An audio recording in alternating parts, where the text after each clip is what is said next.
Hey, how's it going, guys? Ancient Rune here, back with another Wonderlands build video, and today I will be going over the Chaos 100 update to Skeepzerker. This is a Chillmonger Polymorph spell build.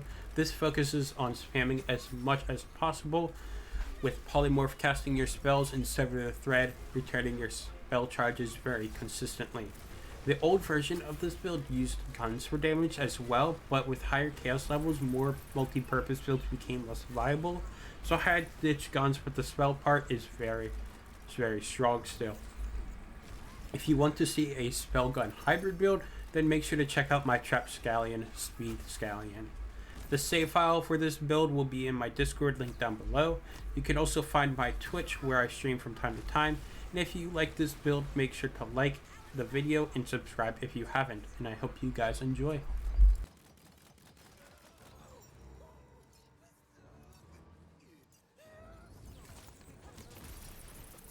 Alright, and for the guns here, we use our mainly multi-pellet to proc sever the thread and polymorph to spam spells as fast as possible. Also, some of these have crit parts to get stronger double knot crits, which is really good to have. I use level 1 guns here just to prove the point of the guns not doing the damage here. These weapons are purely for utility and not damage, so the level and chaos tier don't matter at all. Also, if you didn't know, enchant values are actually tied to the character level and not the item level. So I'm still getting full enchant bonus, which is why I can use level 1 guns. The Riveter Suit Cuff is used for fast firing and a multi-pellet gun. I also have a lot of crit parts on this, which means it helps boost double knot crits, making this my go-to gun, mainly for mobbing and then sometimes swapping this for bossing. But I've used this for mobbing and bossing. For the crit parts we have is the crit hit damage that you see on the card. I think Jacobs inherently gets a crit part boost, and then crossbolts get a crit part boost. And then also this damage here from the crossbolts, it says damage. It affects gun damage, and it's a pure multi-gun damage, but this will also affect double knot, which is really good to have. And then here we have a Queen's Cry. We use the Queen's Cry tasers because they count as gun damage. This means you can shoot it at enemy's crit spot to get sever the thread procs. You also shoot it at your polymorph to get fast spell procs as well.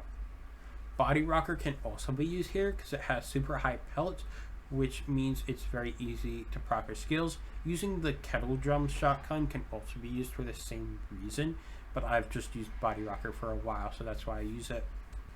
Then I use Eidolon mainly for bossing.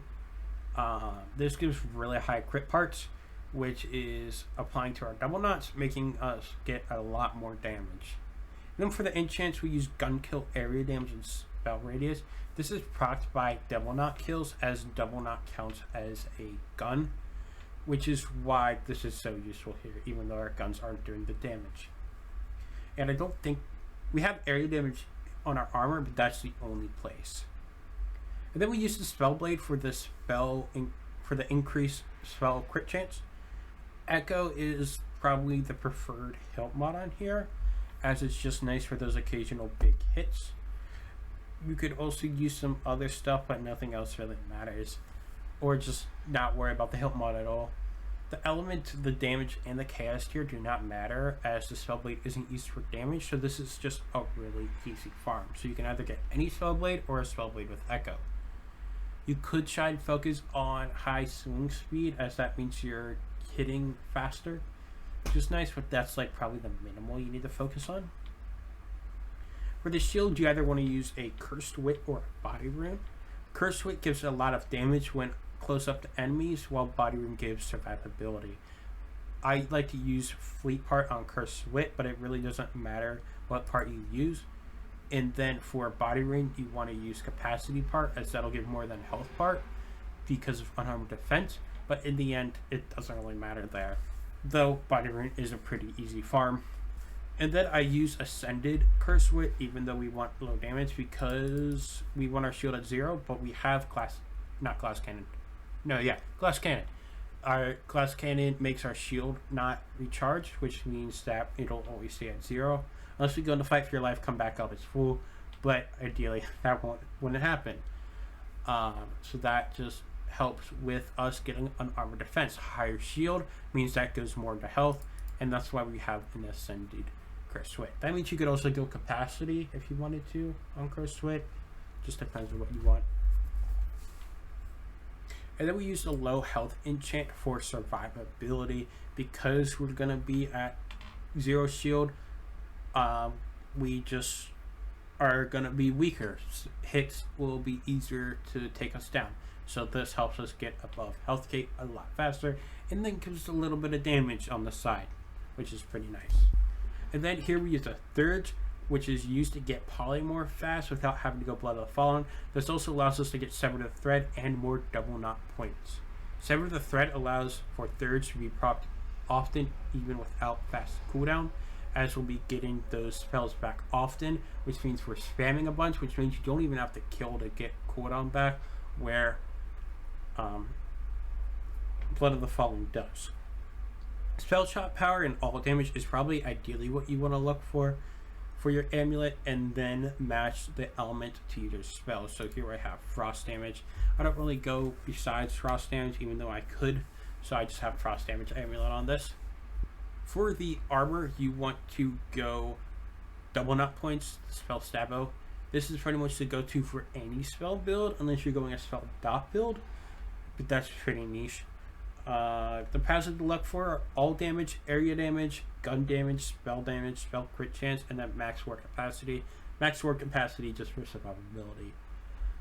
I like to use the Cape of Tides for stronger frost damage, as a lot of spells I use are frost, but it does weaken your fire damage, which some spells on this build can roll. So that's where it would kind of lose. An Amalgam would also work well as an Amnesia, but you don't want to use Amnesia with Curse Wit, as it will kill you very quickly. Amnesia counts as your damage, so that Curse Wit conditional damage will apply to those dots, making it hurt you a lot more. And then for the rings, any purple or legendary will work for this build. The stats are 100% more important than the legendary effect. Try and find rings with as much spell related stuff as you can find. I use thumb cuffs as my rings just because they're always triggered in chaos chambers and don't need a condition to trigger it. You could also get like weapon crit parts, so if you like to use the suit cuff all the time, then pistol crits will apply to double knot if double knot crits. I just kind of have one of each spell crit here just because they're kind of all nice here. No real reason behind having one of each. And then the spells we use here are ones with very long cooldown, to where stacking spell cooldown rate isn't worth it. These spells work very well with Polymorph. For those spells, you want to look for spell charge and crit chance for this build, as it'll make spamming spells better for Thurge and Sever Thread, and then just crit chance for better double knot proccing. I really like Blazing Calamity on this build. It's my favorite to use, as it just rains down meters everywhere and does great for clearing out mobs. Frozen Orb is probably the strongest spell for this, as it lingers around the area for a bit and hits enemies a lot of time.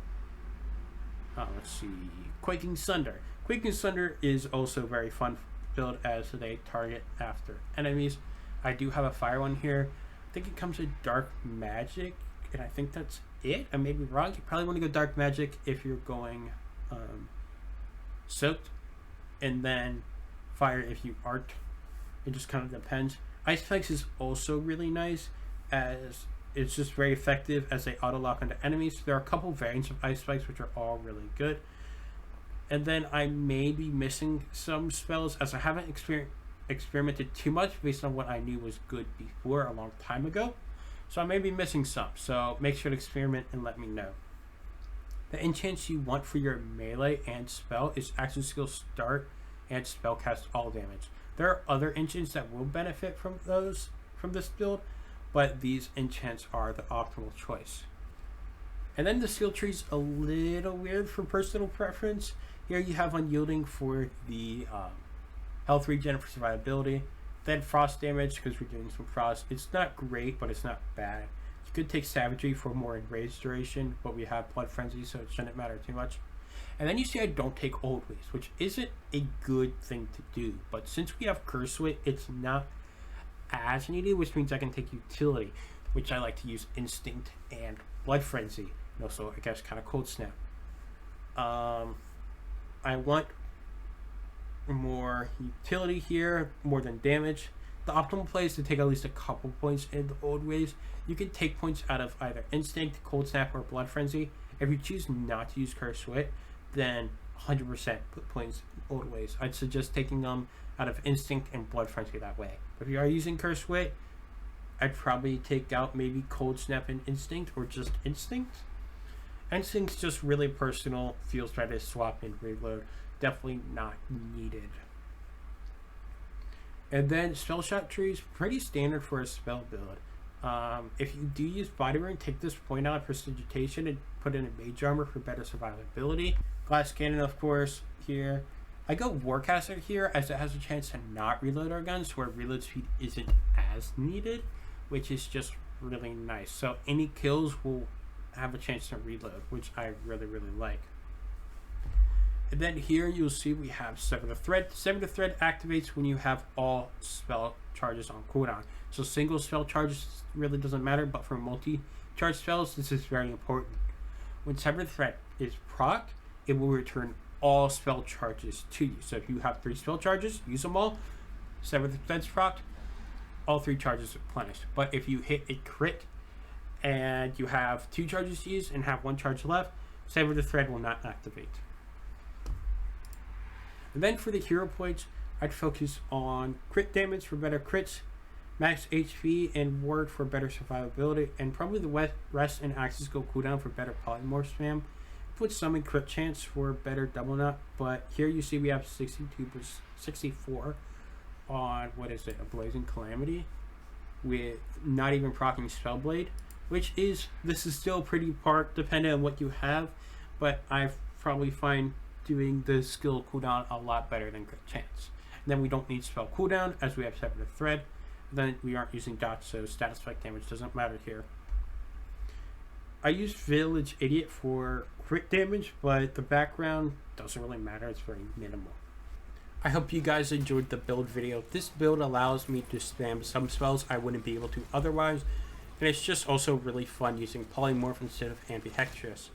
I don't have as many spell options here as I do Spell Explosion, but I also haven't experimented with spells as much on this build. Let me know if you find any good or fun spells to use. I'd love to try them out. This save will be found in my Discord link down below. You'll also find my Twitch where I stream from time to time. If you enjoyed this video, make sure to like and subscribe, and I will see you guys next time. Peace.